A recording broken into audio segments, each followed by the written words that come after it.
Hello and welcome to episode 47 of the All Things Leeds podcast with myself, Ed McIntyre, and joining me in the studio is, as always, my co-host, Charles Foster. Hello.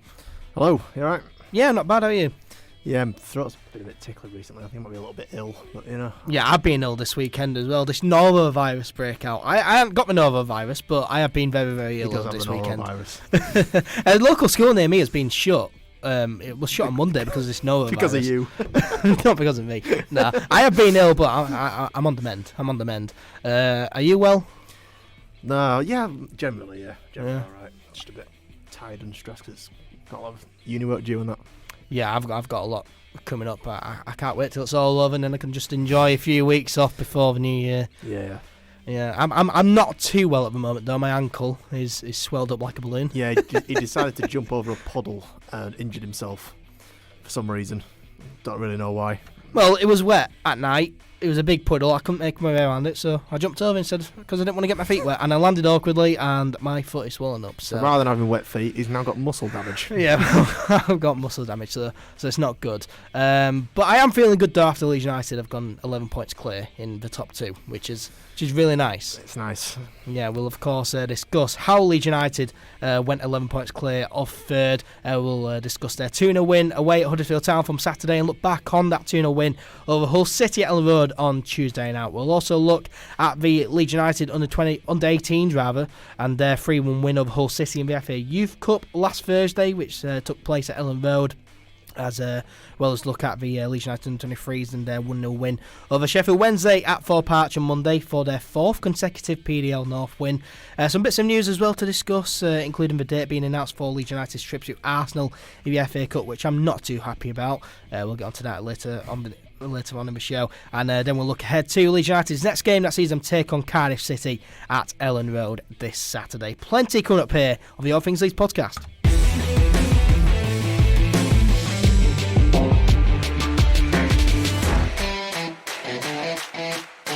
Well, let's look back on Saturday's game first of all. The Yorkshire Derby, the West Yorkshire Derby. Leeds United beating Huddersfield Town 2-0 away from home. And I must admit, my biggest takeaway from the game was that we missed Calvin Phillips and that he's very crucial to the team. Now, I'm not taking anything away from the win and the performance because everyone did a good job, but we did miss Calvin Phillips.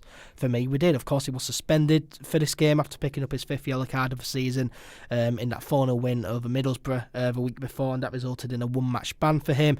As expected, Ben White played in central defensive midfield. Berardi came in at centre-back, and Alioski was in at left-back as Liam Cooper missed the game with a calf problem, so hopefully he's back very soon.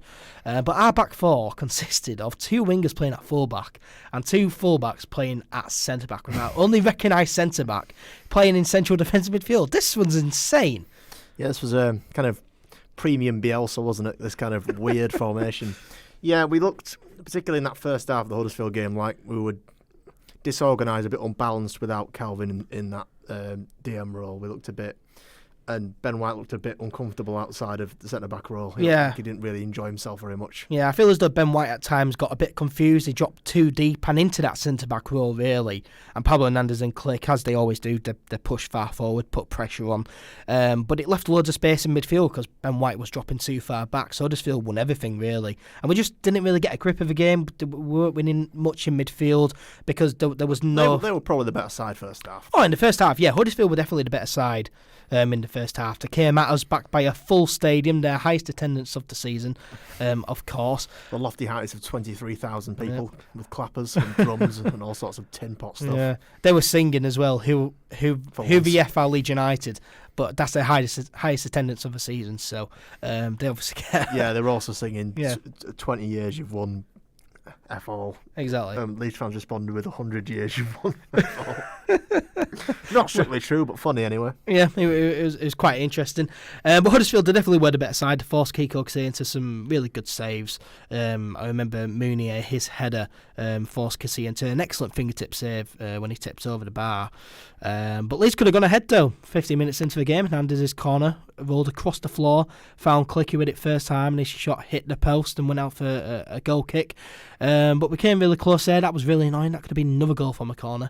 It's alright, we scored from a corner later on in the game anyway. Yeah, we did. I feel as though if we were ahead at half time, though, it probably wouldn't have been deserved, really, because Huddersfield were on top in that first half. I'm telling you now, mate, I do not care what we deserve. I really don't. No. I care what we get. Of course, 0-0 at half-time. Leeds reset in the second half, really. And credit to Marcelo Bielsa as well for changing things up, because it was clear that what the system that we were using wasn't working. And so Marcelo Bielsa thought, I'll change things up in that second half. Yeah, we looked a bit more up to par with their energy, with their kind of willingness to win second balls. They just kind of we looked a lot more at it, and I think the first kind of 5-10 minutes or so we were still a bit. We still looked like we were the same first half, but then we kind of grew much further into it. Yeah, and I think the goal was the massive turning point of the game. Yeah, Alioski's goal. Once we scored that first goal, we then battered them for like 30 minutes afterwards. Because it came at perfect time as well. 50 minutes had gone, so 5 minutes into the second half, 1-0 up. Pablo Hernandez corner headed out as far as Alioski on the edge of the box, who hit it on the volley first time through a crowd of people in the box and into the back of the net. It was a fantastic goal, wasn't it? Yeah, it was just a great volley. It was just kind of chance your arm kind of volley, or chance your leg, I suppose. From Alioski, he thought, right, well, this is flying perfectly towards me. I'm just gonna have a go at it, and he didn't. Sometimes when you see those things, you think, especially with players like Alioski, you think, oh, they're gonna spoon it up at stand here. But then he kept it down low into the corner, and because the keeper was a bit unsighted by all the defenders, and one of the Huddersfield defenders does, if you watch a replay back, bottles it entirely. Yeah, he moves out of the way. Yeah. Which was funny. But then they go 1-0 down, and then the heads drop a bit because they know this is a derby. They've gone 1-0 down. They're on bad form. I think they lost. They hadn't won in a few games before that as well. So they kind of obviously they got hammered by Bristol City the game before. Yeah, about 5-2. So the heads did go a bit, and then we got much more chances to just go and punish them. Yeah, and Harrison had that great bit of skill out on the left wing where he pinged it into Bamford, who had that header about 5 yards out, which keeper made a good save. Which that could have been a goal. We had a perfectly legitimate goal disallowed. We did, of course. Stuart Dallas was on about 300 or 400 miles on side. Yeah, nice build-up play that as well, actually. Yeah. Nice ball over the top of the defence to Dallas in the box. I think it was from Click, that ball. But Dallas' shot saved. Bamford headed it in, and then Dallas was wrongly ruled offside. That really wound me up. Like, how did the linesman get that decision wrong? Unless he's considering Bamford to be involved in the play, because Bamford was offside when the ball was played. The ball to Dallas was played, but he wasn't involved in the move at that point. The ball was to Dallas. Yeah, well, it's a different play. I know. I don't know. That's the only way I can think the lino's given that. Yeah, is if he's considering Bamford part of the move. No, he's definitely given Dallas offside there, but that's a shocking decision because it wasn't even close. No, Dallas was a mile onside. Yeah, it was a good yard or two onside. It was clearly onside. Yeah, absolutely. Back onto that first goal, though. Of course, Alioski, third goal of the season. What a goal that is as well for first goal of the season. Great timing as well, as you say. We grew into the game a lot more. I remember Pablo Hernandez. I think Jack Harrison played a long ball forward to Pablo. He cut in onto his right foot, killed a shot just wide of that far right hand post. Of course, I mentioned that we should have been 2-0 up. And after that goal was ruled out for offside, Huddersfield went down the other end and almost scored themselves. But Casilla produced what probably is the save of the season so far, at least. Kachunga's close range header, fantastic save. I've got to say, Kachunga's got to score that surely. He does. He's got to put that either side of Casilla. He's got all the goal to aim at. I mean, Alioski's not really marking him. Brady's not really marking him. He's got the whole goal, and he nods it. It literally, it's about from where Casilla is. It's about there, and he just goes bam. It was just an instinct stop. Yeah, and it gets carried out, and we get a bit fortunate. But the fact the lino, if he'd have scored that, and that'd have been 1-1. Yeah, exactly. That might have finished the game 1-1, and then we're looking at a goal with a perfectly legitimate goal would be denied by a lino. Yeah, well, if it went to 1-1, that's the game change. Like, we don't go on and dominate the rest of the game. I think if they make it 1-1. No. But a fantastic save from Kiko Casilla, showing why Real Madrid kept him on his books kept him on their books for so long. My mouth's dry. There you go. There's some water. But we, of course, do go 2-0 up on 78 minutes. Quick counter-attack. Went from the right to the left to Jack Harrison on the left. Fantastic cross in to Pablo Hernandez at the far post to head in. I mean, fantastic goal. Fantastic goal. Fantastic ball from Jack Harrison. It was kind of huge shades of the Reading winner in that we worked it from one side of the pitch to the other and then back over. Because it's Ben White heading out one of their many free kicks they got throughout the game. And then it's Berardi spooning it to Costa, and then Costa spoons it over onto the centre circle with NkGhTg, who lays it off for Alioski, who Harrison very cleverly stays on side if you watch it, because he's holding his run. Harrison gets hold of it and whips in a beautiful ball to the back post. Yeah. And then, of all the players to score a kind of a brilliant guided header into the bottom corner, Pablo Hernandez will not be top of your list. Yeah. Even in that Leeds United side. But he gets it perfect. And I think NkGhTg draws defenders with his run as well, because NkGhTg's in the box as well, and he's drawing defensive runners away from the far post, which gives Hernandez the space to nod past. Is it Cabara? I think his name is, the Huddersfield goalkeeper. I'm going off memory here, but I think it's Cabara. If I'm wrong, it's not my team. I can't be blamed for that. But the Huddersfield goalkeeper, anyway, he puts it in the bottom right corner. 2-0, and then it looked like game one, but then we decided, game one, and then Huddersfield didn't give up, annoyingly. Yeah, they didn't give up. Callum Grant, I think, missed a really good chance from a free kick. Yeah, free header, should have done better. And Callum Grant, with 11 goals already this season, you would have expected him to score that chance, but fortunately he missed. And Daly, I remember his shot that went just wide of the left-hand post. Yeah. It had beaten Casilla, so if it was on target, it would have gone in and it would have been a goal. But Leeds saw it out. We brought on young Ollie Casey as well for his first team debut. Robbie Gott's just a hologram on the bench, just sat there fuming. I feel sorry for Robbie Gotts. He's been on the bench for so long in the first team and has never come on. And then you got Ollie Casey, and we'll get into the whole City game, but Pascal Truitt came on there, and Robbie Gotts is just sat there just like, come on, mate. Get me on, Marcelo. Just give me 2 minutes, I'll be all right. But Ollie Casey, he's a big lad, isn't he? Yeah, certainly seems so. Apparently he's been really impressive over the last month for the under-23s. He's kind of ingratiated himself with the first team. And Bielsa was saying in his post-match that he knows when players are ready to step up, because the first team accept them into training and treat them with the same match. I mean, obviously, I imagine there's respect throughout the club. That they kind of consider him an equal or a peer. And yes, it's just another promotion from the under-23s, isn't it? It's the academy's kept Leeds United going for 20 years, for 25 years probably. Yeah, through some truly shocking times. So it's good to see it still functioning. Yeah, and I saw Calvin Phillips. Of course, he missed a game, but he was posting on Instagram him watching the game, and when Ollie Casey came on, he made a big story about that. So really good to see Ollie Casey make his first team debut. And even better to see Leeds hold on to win 2-0. A hard-fought victory in the end at a place which isn't easy to go to, because Huddersfield Town, before this game, were unbeaten in the last 6 home games. So, all in all, a solid win, this one. We'd lost our previous 3 meetings with Huddersfield. Yeah, exactly. So, all in all, solid win. Yeah. Always nice to put them back in the box. They are a tiny, irritating club. A League One club at best. They are a League One club. A Saturday's 2-0 win at Huddersfield was, of course, Leeds United's 6th win in a row, 9 games unbeaten. Another clean sheet for Keith Coxey as well, his 12th of the season there. And we did go 1 point clear at the top of the Championship table until West Brom thrashed Swansea 5-2 at home on the Sunday, but Fulham lost 2-1 at home to Bristol City at the weekend, so we went 8 points clear of third, a huge gap there, and we built on that on Tuesday night after beating Hull City 2-0 at Elland Road. And this wasn't a particularly great game, really. It was quite sloppy. There was a lot of misplaced passes, not helped by the terrible weather conditions. It was awful wind, rain. It was dreadful weather conditions. The lineup, of course, Calvin Phillips returned from his suspension, so he went straight into the starting 11. Liam Cooper, he was still out though. So the back four was Ayling, Ben White, Berardi and Dallas. And Alioski was the man dropped for Calvin Phillips. Alioski cost goal against Huddersfield, a really good game against Huddersfield actually. Was it harsh to drop Alioski for this game? Yeah, because I think it was probably harsh, but I can see the logic of why Bielsa's done it. Because we need Berardi in there because he's got more experience playing in the centre half role. We need Ayling at right back. And Bielsa wanted Dallas, as he's done many times this season, to be that anchor player, to anchor one of their best players. He did it against QPR, against Eze, just sat on him all game, stopped him doing any damage.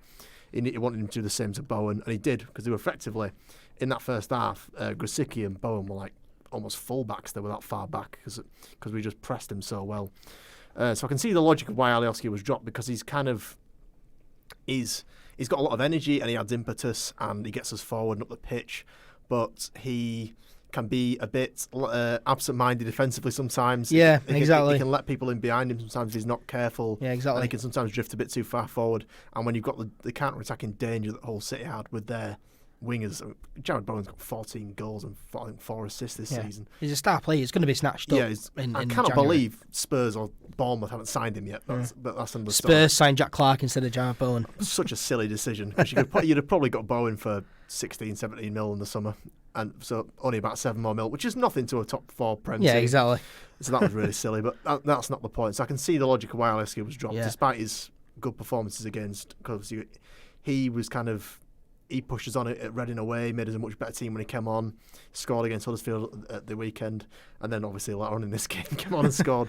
So you can see why it does look harsh on the surface, but you can see there's method in the exactly. Because a lot of people are saying that it was harsh on Alioski, but I was saying I do prefer this back four of Ayling, White, Berardi and Dallas. I prefer Ayling at full-back instead of centre-back, although he does do a good job there still. I prefer him at full-back, and I prefer this back four over Alioski being in the back four.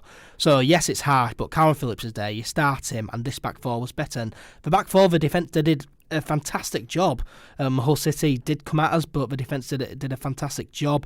Hull City's number 9, Tom Eaves, was a real handful, but Dallas kept Bowen quiet and Berardi kept Eaves quiet. Berardi did a really, really good job. And especially Eaves is about 3 foot taller than him as well. Yeah, Eaves. He was their big shithouse striker. A B-Tech Andy Carroll. he was a B-Tech Andy Carroll. But as I say, not a great game really. 0 at half time, of course. But Leeds United we weren't creating many clear-cut chances. Hull forced Casilla into some really good saves in that second half.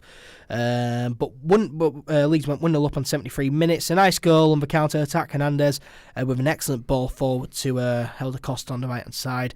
His cross deflected off of Hull City defender Jordi De Widge. I think that's how you pronounce it. An own goal, but no, it's Device, and I think it's pronounced Device. Jordi Device. I think, which is funny name. That. It was kind of like Pablo was like a lot of the team was misplaced a lot of passes, but it was that kind of curled through ball around the outside of Hull's left back, and it was Helder Costa's pace really that killed the full back off. He nipped in front of the centre half, did Helder Costa, and he just basically blasted across the box, and Device decided to get in the way of it. If he hadn't have got away with it, I was looking at it back, it probably would have been cleared. Yeah, probably, because there was a defender behind him, and then there was one of our players. Bamford was the wrong side of the defender, so I can't imagine he'd have got over that. But fortunately it went in, an own goal, but sometimes you need a bit of luck, don't you? Well, we've had like 4 or 5 own goals this season. We've had so much luck recently. It's great. We had one against Derby. We had one against West Brom. We've had other own goals as well. Was it Blackburn we got one against? I think so. Yeah. We've just had a load of own goals. Yeah, we've been getting a lot of luck, which is really, really nice. Well, yeah, when you looks in. And to be fair, looking back on this game, a draw was probably the fair result. Yeah, because both teams weren't really at the best. Leeds United, compared to their usual standards, they weren't great. I do feel as though we probably were the better side over the 90 minutes marginally, but both sides of the night, they were at the races, really. You just got the feeling that we wanted it more. Yeah, I mean, it was a poor game, as I say, because of the weather conditions, really. But we went 1-0 up, own goal, a bit of luck there. The second goal came on 82 minutes, another counter-attacking goal from one into the other. It was a Hull corner, headed off the header, went towards goal, off the line by Casilla and Patrick Bamford, and then 17 seconds later, it was down the other end. Click ran about 70 yards down the right. Yeah, it was a really clever pass from Calvin Phillips from near the edge of our byline, around the outside of their I don't know which Hull player it was that was closing him down, but he got it to Click, who ran all the way to under the pitch, put it on a plate for Bamford, who really annoyingly, I really wanted him to score. Yeah, because he started to move, didn't he? He cleared it off the line with Casilla's help, and he just sprinted right down the other end of the pitch with Mateusz Click, who was sprinting forward as well. Really good one from Click, actually. Ball into the box, Bamford. First time shot hit the post, really, really inside of the post as well. I was gutted for him, absolutely gutted for Bamford there. But luckily, Alioski was there to finish in on the rebound. A really good finish, actually. Really, really tight angle. Really tight, acute angle there. So a really, help really by good the finish. Keeper being down though. Yeah, well, the keeper went down like he had been shot in the back of the head. He was holding the back of his head. I think they were complaining that it should have been a free kick because Bamford apparently kneed him in the head. From replays, he doesn't knee him at all. He doesn't. Bamford, with his momentum of running, is carried forward. The keeper leaps upwards, and actually the keeper moves his head towards Bamford, and it kind of grazes the top of his thigh, kind of side of his hip. He's probably had closer shaves at getting a haircut than that. It kind of grazed his fringe. Yeah, and also it hit the front of his head, and then he goes down holding the back of his head as well. So that didn't really make sense. Eric Lehigh accusing Bamford of doing it on purpose after the game. Yeah, and also if it was a head injury as well, the keeper should have gone off, but he carried on playing. So it obviously wasn't that serious an injury. And Bamford as well, a lot of people thought that he fell backwards. I don't think he did. I think he saw that Alioski was there about to shoot in on the rebound, and he flung himself backwards to get out of the way of it so he could get a clean shot. I think it was clever play from Bamford there. I think that's a bit naive. I think he decked it, but it was a wet night. I'm not going to blame him for decking it, and I'm not really bothered because we scored anyway. Yeah, and a fantastic finish from super sub Alioski. Unlike Huddersfield, this was effective. This was game over because Hull just stopped trying. Yeah, and super sub Alioski, eh? Yeah. Who thought that he could be a match winner? I think he's always had that massive burst of pace and energy that kind of lifts a drab game. So maybe super sub might be his best kind of position. Position in air quotes, but coming off the bench and running someone ragged and counter attacking at the end. When of the they're game, all tired, yeah. When everyone's tired and getting on at the end of a counter attack might be his best way of doing it. Yeah, it was fantastic finish from Alioski there for his fourth goal of the season. He should have more because that West Brom one. Yeah, it should be his goal really. I thought it was onside. It was on target. Agent Bartley with the assist. Yeah. But no, that was 2-0. Game over really at that point. We could have scored a few more goals at the end really. Bamford missed a one-on-one opportunity at some point in that second half. He could have had a hat-trick really, could patch at Bamford. But a 2-0 win in the end. We held on. Pascal Stewart came on to make his league debut, I believe. Further taking the piss out of Robbie Gotts. But Stewart, good to see him. He's massive as well. Yeah, he's always looked like a unit in the under-23s. So I didn't really see much of him because I wasn't at the game. I only watched the extended highlights. You'll have to explain how he played. Well, I thought he did alright. We didn't concede, so that is his main job. Yeah, so job done. In defensive midfield then, or in defence, or where did he get put? I don't know because I forgot my glasses, so I could not see the other end of the pitch. Right, so I wasn't there, and you were effectively blind. So telling anyone who's listening to this, you think we're mugs. But Stewart, league debut. Good to see him, and good to see Leeds United hold on for that 2-0 win. In the end, not the greatest of games, as I say, but job done in the end for Leeds United. And it shows as well that when we're not at our best, we can still pick up results. 2-0 win. 2-0 wins are 2-0 wins. Yeah, exactly. It's absolutely fantastic. And a special mention to Bavardi and Elland. I thought those two were absolutely fantastic at the back. Bavardi, my man of the match for sure there. I thought he did a fantastic job. It's just unfortunate that when Liam Cooper comes back, he's going to go straight in for Bavardi, unless there's any other injuries at the point that Cooper returns. But you got to play your captain. I mean, yeah, exactly. Brady's 31 years old. He knows the deal. He knows what his job is. His job is to cover people and to do what's required of him when it's required of him. Yeah, exactly. Sorry. He's aware of that. So, and I know obviously he's had 8 starts this season. He's not played that much, but he'll know he's done his part at the end of the season. Yeah. Should everything go right, he'll know, and the Leeds fans will appreciate what he's done. Yeah. For the club. Yeah, absolutely. But Bavardi, I thought that game was probably his best game in a Leeds shirt, at least this season so far. And Ayling as well, that's his best game for Leeds this season as well for me. I thought those two were fantastic. Kikukse as well, another clean sheet for him. 4 clean sheets in a row now. 13 clean sheets in 23 appearances this season. More clean sheets than goals conceded. Yeah. Casilla could probably piss to bed and wake up with a clean sheet. But Leeds have the best defensive record and clean sheets record in Europe's top 5 leagues and top 4 tiers of English football in 2019-20. Leeds have the best defensive record, conceding just 10 goals in 21 league matches. Incredible. Absolutely incredible. 0.48 goals per game, according to LUFC data. Yeah. I should follow him. He's a great account on Twitter as well. He is, yeah, but insane. Absolutely insane, that. That was brilliant. We went through so many years of a dodgy defence. He was scum manager, so we'll take this with a pinch of salt. But it's that Sir Alex Ferguson quote where he says, attacks win your games, good defences win your titles. And that's true. Yeah, it is always true. Yeah, and this really solid defence is keeping us down. Alioski said in an interview recently, he was like, we know how defensively good we are, that we only need to score one. We only need one and we'll win. Because at the end of the day, we could have easily not scored a goal. That first goal was the one that killed Hull City off, and that was an own goal. So if that own goal didn't go in, if we didn't have that look on our side, it could have finished 0-0, and that defence would have won us that point and kept us us well clear. There's a lot of uncertainty and chance in football, and you make your own luck. If Helder Costa is not in that space, getting around the centre back, if Pablo Hernandez isn't playing world class through balls past defensive lines, and we're not blasting it into the box, then we're not just going to score any goals, are we? However they go in, they go in. You've got to give yourself it's all about percentages, isn't it? The margin of error of when you think something's going to happen. And if you put things in dangerous areas, stuff happens in football. That's just the way it is. Yeah. Sometimes it goes your way. Sometimes it does not go your way, as we've seen over the last few years. Yeah. This season, we've had a few things go our way. Yeah, we have. And when you're top, you're more likely to be one of the luckier teams. Yeah, but Leeds absolutely fantastic so far. As I say, the best defensive record in Europe's top 5 leagues and top 4 tiers of English football this season. Absolutely fantastic start, that. And that was, of course, Leeds' 7th consecutive win, tied with the win record from last season. 10 games unbeaten now, and after Bristol City lost 2-1 at home to Millwall, while Fulham also lost 2-1 away at Preston on Tuesday night, Leeds are now 11 points clear of 3rd place, which is just insane.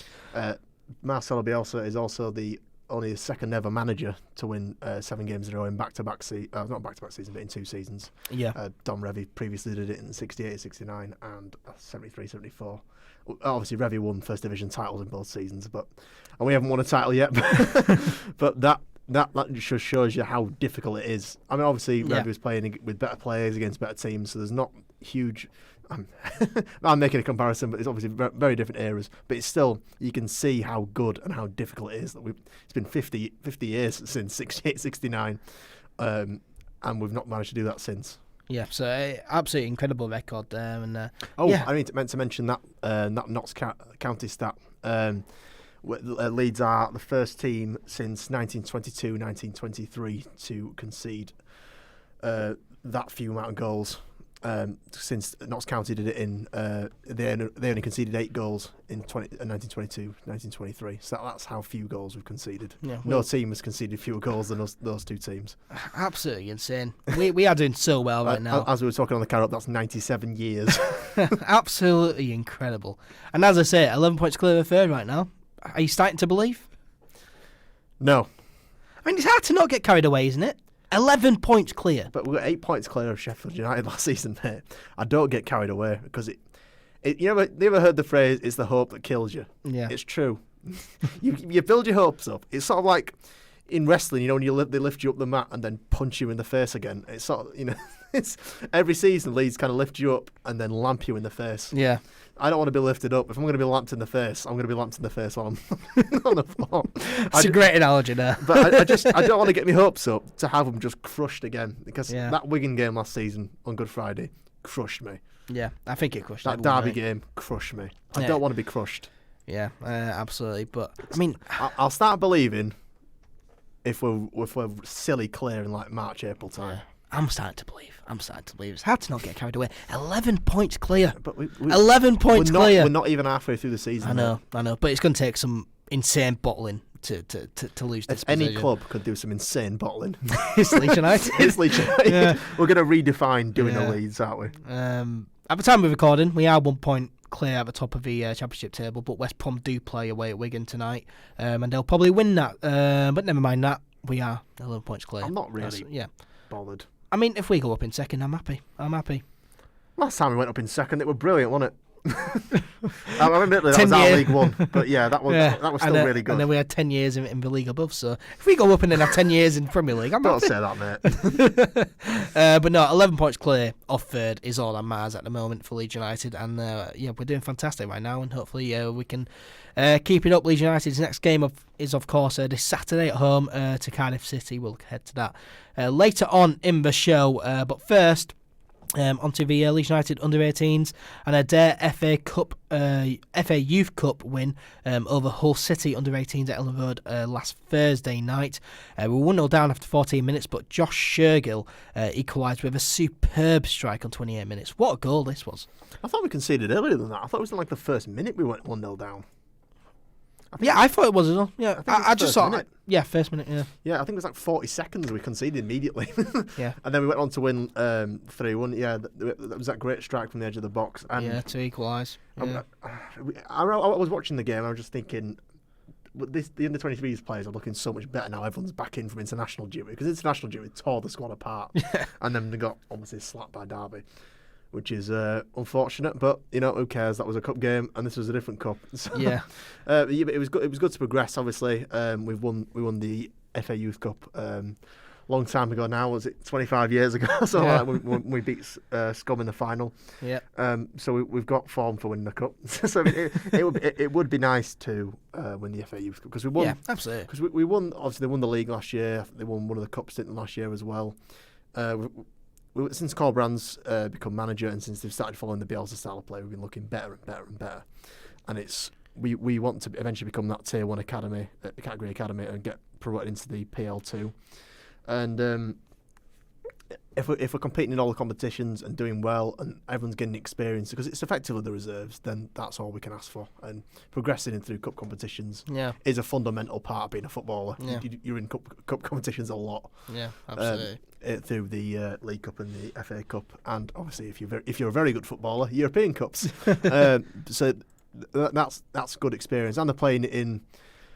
Sometimes this was in Elland Road, but they're playing in other. Well, the under-18s don't play at Elland Road too many times. So. Yeah, they play a lot at Elland Road, and obviously we've played at Vicarage Road in the past. No, but that's under-23s. This is under-18s. They played at DW Stadium. That's under-23s, don't it? Under-18s. I know, obviously, but I'm talking about all the youth teams. All right. I'm talking about them collectively. the obviously under-23s are playing in different kind of proper stadiums and not someone's back garden or something, which is important when you're a fantastic experience. Yeah, because I mean obviously it's because of the youth games and not many people are there, but like the atmosphere isn't the same. But you've got to figure out how to play in a big stadium. Yeah, because for me as well, if I was a youngster playing for Leeds United, I mean obviously I'm never gonna. But if I was a youngster playing for Leeds United, and a bit late for us now, mate. Mbappe's younger than we are. But if I was playing, at Thorpe Arch every single week, and then when it came to my, playing in the first team, and all of a sudden I was playing away at the DW Stadium. One, I'd be nervous, but also two, I'd be like, wow, I'm playing in a stadium like this. This is absolutely fantastic. Can't believe I've made my dream. But when you're a youngster, progressing through and you're playing at, they have empty stadiums, but they have big stadiums. You get you get used to that experience of playing in big arenas. So I remember a few weeks ago I was watching a Jermaine Beckford interview when he said when he signed for Leeds, he went from playing in front of 50 people in like a non-league team. And then he was playing in front of 30,000. I mean, obviously, the under-23s players aren't going for 30,000. They are going to the stadium. And Hill felt a huge jump going from that non-league back pitch to a proper stadium. So you do need to get used to that. And that's what it's all about, youth football, is getting players used to how professionals play. Exactly. I'd imagine it's quite daunting, making that jump from a tiny ground, training ground to a big stadium. So it's good that they're getting the experience. But back onto the FA Youth Cup game, of course, 1-0 down early on, but a fantastic goal to equalise by Josh Shergill. You've seen it? Yeah, good curling effort, edge of the box. Yeah. I think he's a left back, isn't he? He doesn't score very often. But this but what a goal! This was a worldie. So yeah, absolute worldie. And then it was 2-1 to Leeds just before half time, 42 minutes in. Charlie Cresswell, superb header from a corner to give Leeds a 2-1 lead heading into it was half time. Like a back post run, wasn't it? Yeah. Horrendous marking, but Fantastic header though, absolutely brilliant header. Good header. And 2-1 at half time, 3-1 in 70 minutes to Leeds. Great counter attack that led to a penalty. Cresswell stepped up and scored it for his second of the game.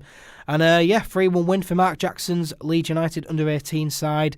What a win this is. What a win. Fantastic to progress in the FA Youth Cup, and it'll be great to go on and win it. Absolutely fantastic. Have they drawn the next round yet then? I don't think they have yet, but it'll be interesting to see who we get, and be interesting to see if it's a home draw. But fantastic from the Leeds United under-18s, and hopefully they go on and win it. That'll be fantastic. Now, going on to the under-23s, they beat Sheffield Wednesday under-23s 1-0 at Thorpe Arch on Monday afternoon. In fact, a second-half goal from Mateusz Bogusz to pick up their fourth consecutive win in the PDL North. Their next game is away at Bolton Wanderers next Monday. But the under-18s and under-23s winning. The future is bright. Under-23s are back on form because they had obviously a really rocky, dodgy start to the season. Yeah, and then they got battered against Derby away at Derby 7-1. And then they've won every game since. Yeah, we've won I think they're our up to last 4 games. Third or fourth out there now in the table. Yeah. So we're doing well at the moment. Yeah. Back on form. Yeah, and the future's bright. The under-18s and 23s doing really, really well this season. So I would love to see Bogusz make the step up. I would. I've been calling out for it for ages. Like when Tyler Roberts was out injured and we were struggling to find a person for that number 10 role, I was saying, get Bogusz in there and keep Pablo out wide. Get Bogusz in there, but obviously it hasn't happened yet. But it'll be good to see him in the first team soon. I think he's a great player, Mateusz Bogusz. Fantastic win there for Leeds United under 23s. 1-0 win at Thorpe Arch over Sheffield Wednesday on Monday. Fourth consecutive win, doing brilliant. So hopefully they keep that up. And the Leeds United women's team, they lost 3-0 away at Nottingham Forest in the FA WNL Plate tournament last Sunday, so the less said about that the better. Let's move on to some other news then, and the date for the Leeds United's FA Cup third round clash away at Arsenal has been announced. It will take place on Monday the 6th of January 2020. And the game will kick off at 7:56 p.m. as each third round game will kick off 1 minute later than normal as part of the Heads Up campaign for mental health awareness, which is a fantastic cause. Yep. And the game will be televised live on BBC One. Now, I'm not happy about this. The date for this, really. I'm not happy about this at all. And the reason is, so Liverpool take on Everton in the FA Cup third round. And on that weekend, that's taking place at 4 p.m. on the Sunday, live on BBC, while we have to go down to London on a Monday night. And for me, that's just unacceptable. Because all the Scousers have to do is just walk across a park, and they're there. Yeah, it's about is it about a mile or something between Liverpool and Everton? It's just a walk across a park to the other ground for those fans. And that's at 4 p.m. on a Sunday, where Leeds fans will have to probably take 2 days off work, spend the night in London, or get back home at about 3 or 4 a.m. on a Tuesday morning. It's just ridiculous. I mean, why couldn't we have the Sunday game? Now Liverpool and Everton, they played each other in the Premier League last week on a night. I think it was the Wednesday night. And there were no problems there, as far as I'm aware of. There was no security issue. And if there was a security issue for this game, the kickoff would be earlier than 4 p.m, you'd think, on that Sunday. So why couldn't we get the Sunday slot? Why could we not get the Sunday slot? I think it's a disgraceful decision.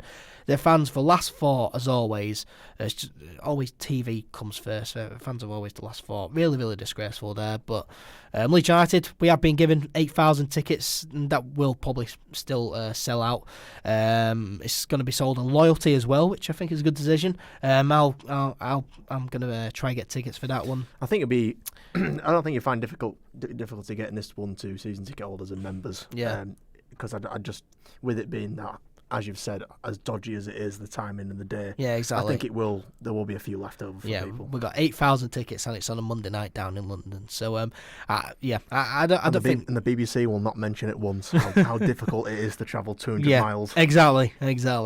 I mean, if we don't sell out, they'll probably say, Leeds' fans, they always sell out, they're known for their fans, and they aren't sold out. It's a Monday night, and it's not even on Sky, it's on terrestrial TV. Anybody can watch it. Yeah, exactly. Anybody with a TV can watch that game and not have to travel 200 miles.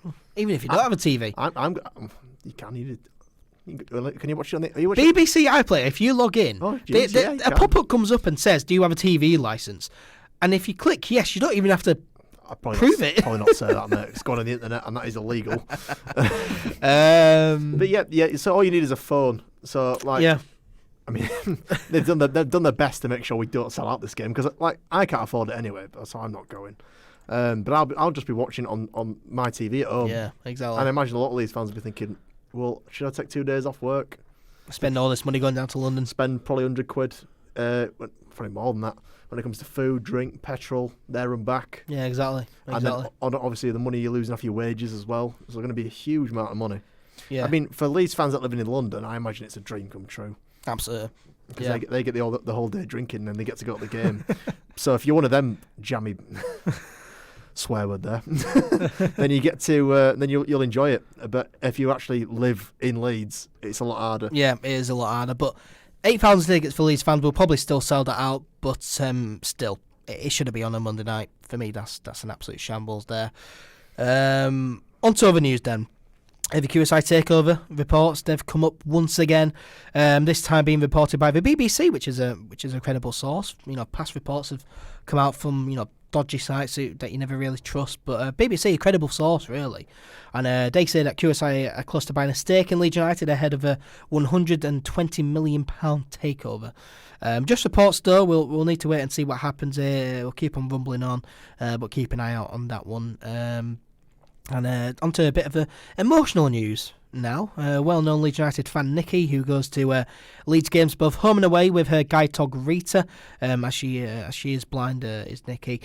She goes with the dog Rita to Leeds United home and away games, and the dog Rita has retired, sadly. And there was quite an emotional video released of the story of Nikki and Rita and them two saying goodbye.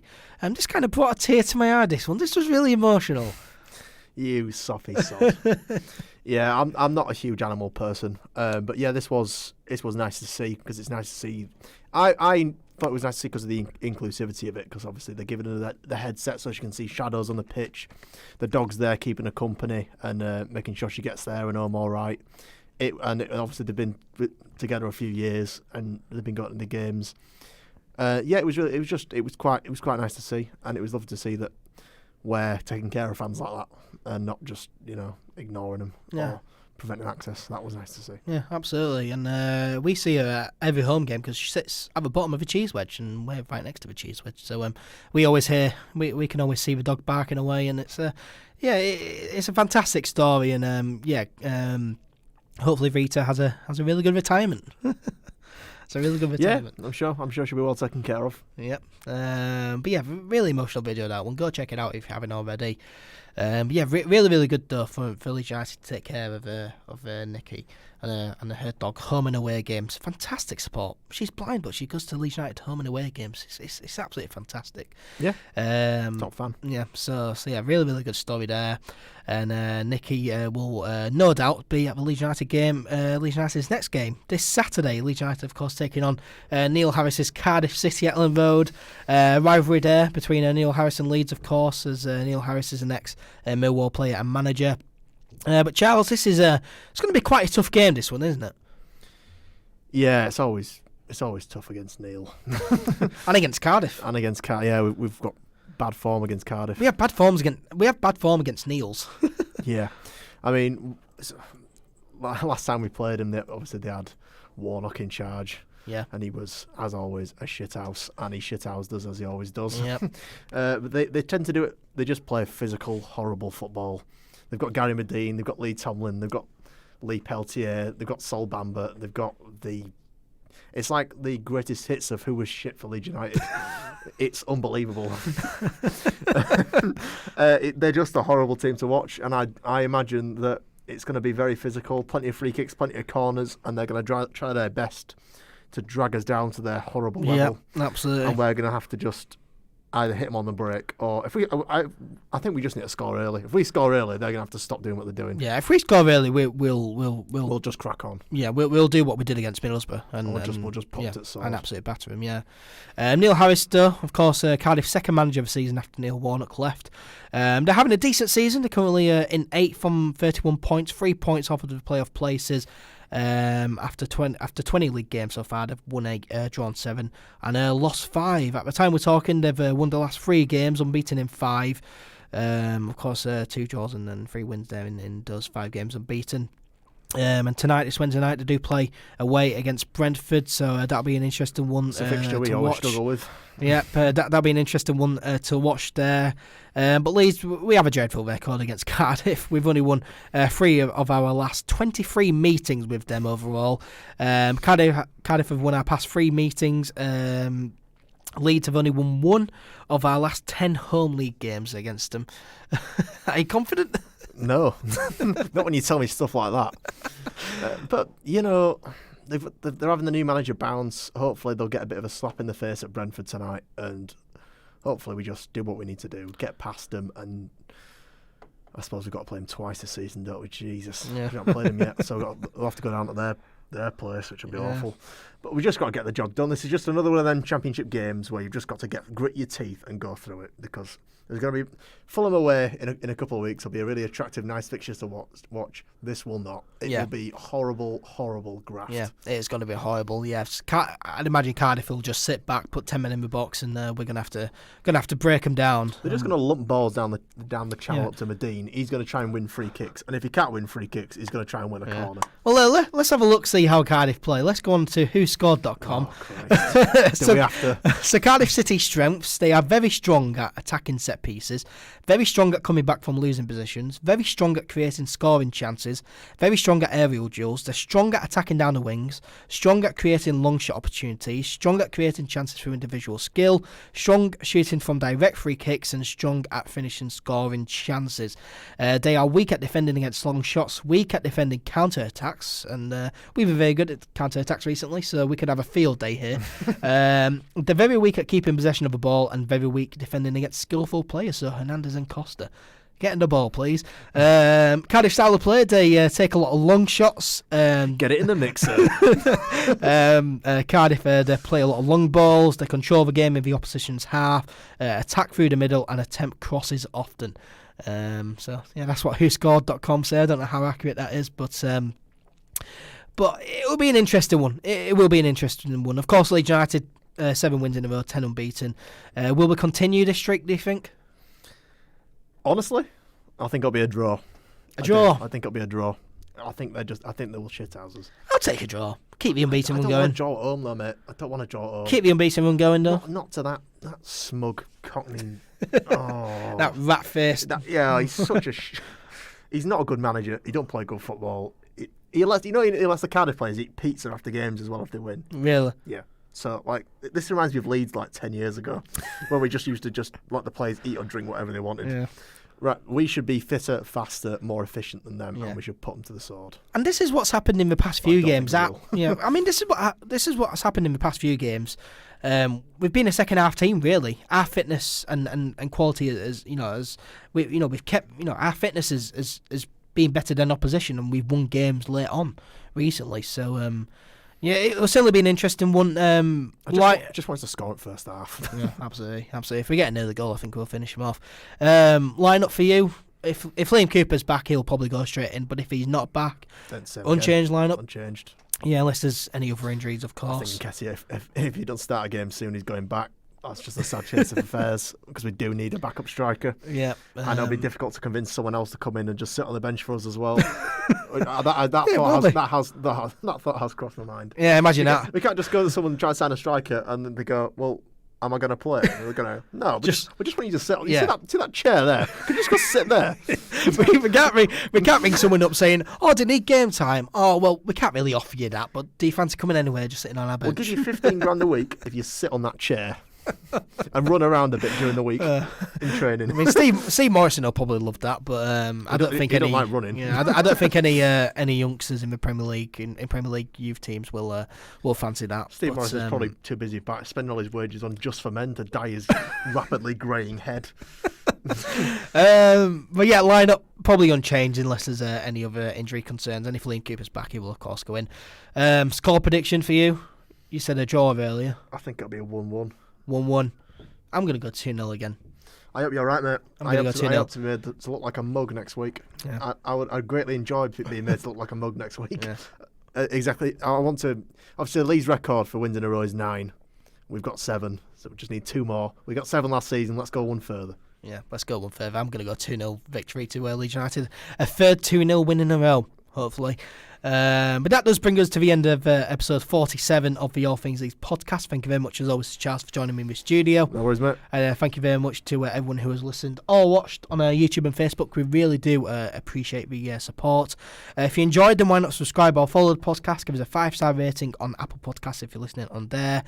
Share the podcast around as well. Make sure to follow All Things Leeds on social media. We're on Facebook, Twitter and Instagram. Search All Things Leeds 1 on Twitter and Instagram. Search All Things Leeds on Facebook. Subscribe to the YouTube channel as well if you haven't already. Search All Things Leeds on there. Me and Charles will be back next week for the final podcast episode of 2019. Another year. The final episode of this decade. That's true, actually. But that kind of makes it sound like we've been doing it since 2010. No, we haven't been doing it since 2018. But no, for the last podcast episode of 2019, this year's gone fast. Time flies when you're having fun. Really fast.